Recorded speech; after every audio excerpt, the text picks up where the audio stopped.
Everybody, this is Simon Sage from iMore. We are at E3 2013 checking out for the first time Plants vs. Zombies 2 coming exclusively to iOS at launch. And we've got one of the folks from EA here who's going to walk us through it. How's it going, man? It's going very well. Thanks for asking. So what's new in Plants vs. Zombies 2? Well, there are a lot of new things in Plants vs. Zombies 2. The first thing I would say is the time travel theme this time around is very new. So rather than sort of a series of levels that take you to different parts of your house, your backyard, your front yard, your roof, now you're traveling through time with Crazy Dave and his time travel machine to visit different historical periods and face off with zombies from those periods. So you start off in ancient Egypt, you work your way through that, you get to a sort of 16th century pirate world, then you work your way through that, you get yourself to a Wild West cowboy sort of scenario, so you've got cowboy zombies, and along the way you're going to earn a lot of new plants, unlock a lot of new plants while you're facing all these new zombies. And we've got a couple of very specific new features in the game. One is plant food. So if you think about the original Plants vs. Zombies, there were upgrades to certain plants. You could go from the pea shooter to the repeater, or the Gatling pea. You could go from the melon pulp to the winter melon pulp.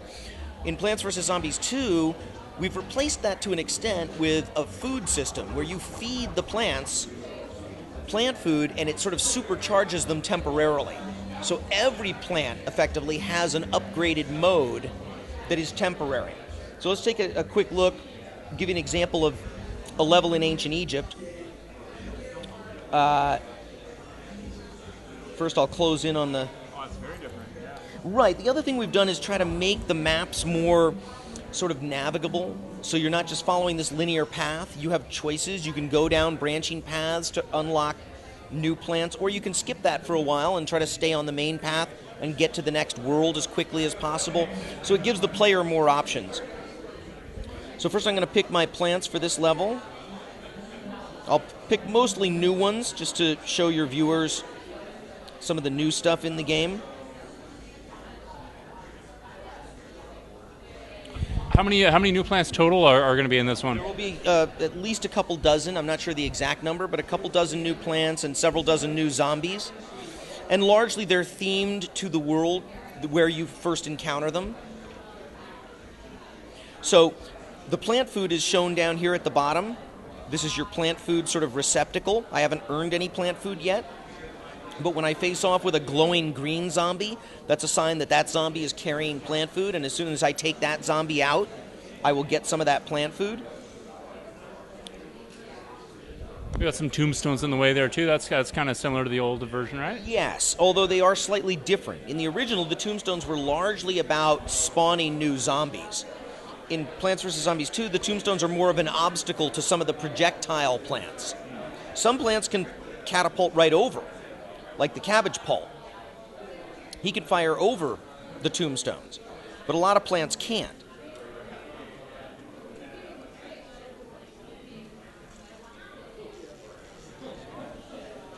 The other thing that's very new about Plants vs. Zombies 2 are these touchscreen power-ups.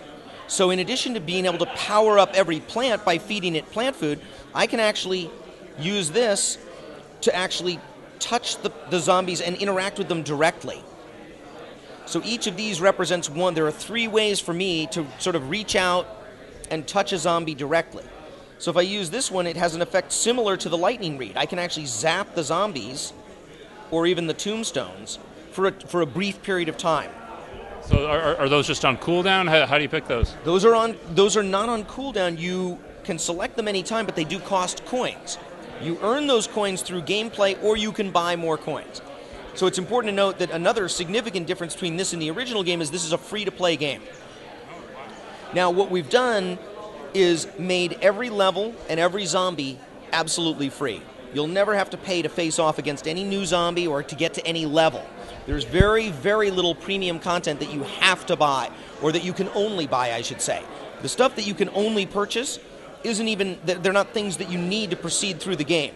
It's a handful, 4 or 5 plants that are premium plants, and in fact, they're all plants from the original Plants vs. Zombies. So, all the new plants, all the new zombies, in fact, every zombie, you will encounter without paying a dime. Excellent, excellent. So let's try out a couple of the new ones. We've got the Bloomerang going there. He's one of my favorites. He does sort of double damage because after his boomerang petals hit a zombie, they come back and hit that zombie again. So you kind of get double your money on those. The Snapdragon is a fire-breathing plant. He covers 3 rows.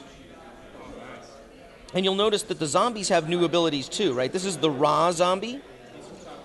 And he is... his sort of staff, his magic staff, will absorb your suns. He does give them back once you take him out.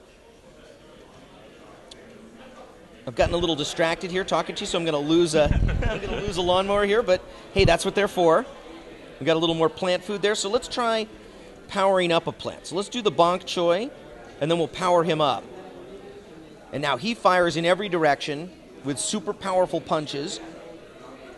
One of my favorites to put the plant food on is the iceberg lettuce plant. If you just plant the iceberg lettuce and one zombie steps on it, it will freeze that one zombie. But if you power it up with plant food, it freezes every zombie on the screen for about 10 seconds. Do we have any new game modes here? I mean, this is more or less the same kind of gameplay we've seen, but I remember that there were a couple of really great, like the zombie bowling from the original. It was a lot of fun. Anything new on this front? Yes, there are mini games off some of the branching paths. Let me see if I can find one of those for you. And we're going to be adding more of those over time. It's really important to note that at launch, this game is going to have about 60 levels. They'll all be new. They'll be populated primarily with totally new zombies, totally new plants to fight them with. We're going to be adding more worlds, and each of those worlds are going to have branching paths with additional new plants, new zombies. So let's see if we can find one of those challenges. I think it's this one.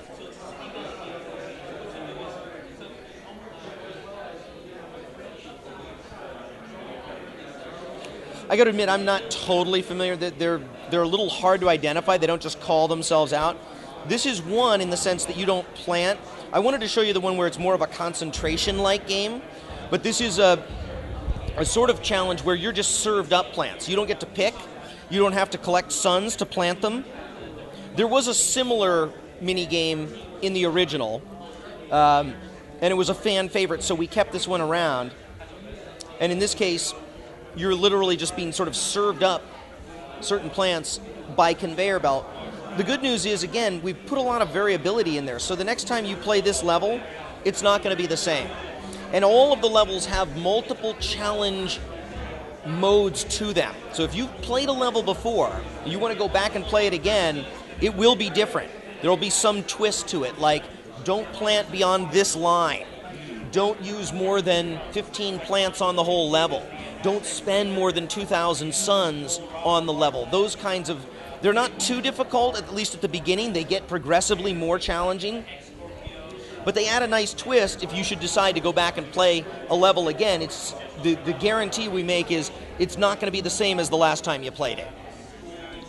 And we know that people love to play these levels over and over. And we get a lot of customer feedback from people who say, I'm still playing the original 4 years later, and there's a certain amount of variability there, but boy, if you could make it even more random, that'd be great. So that's really what we've tried to do here. It's looking awesome. So we got a lot of new plants, a lot of new mechanics there with the plant food. New consumables, free-to-play model. There's a lot of great stuff going on here. When's it coming out? It's going to launch in late July. It'll be an iOS exclusive initially, and then we'll bring it to other platforms. Awesome. Well, definitely looking forward to it. Thanks a lot. Thank you.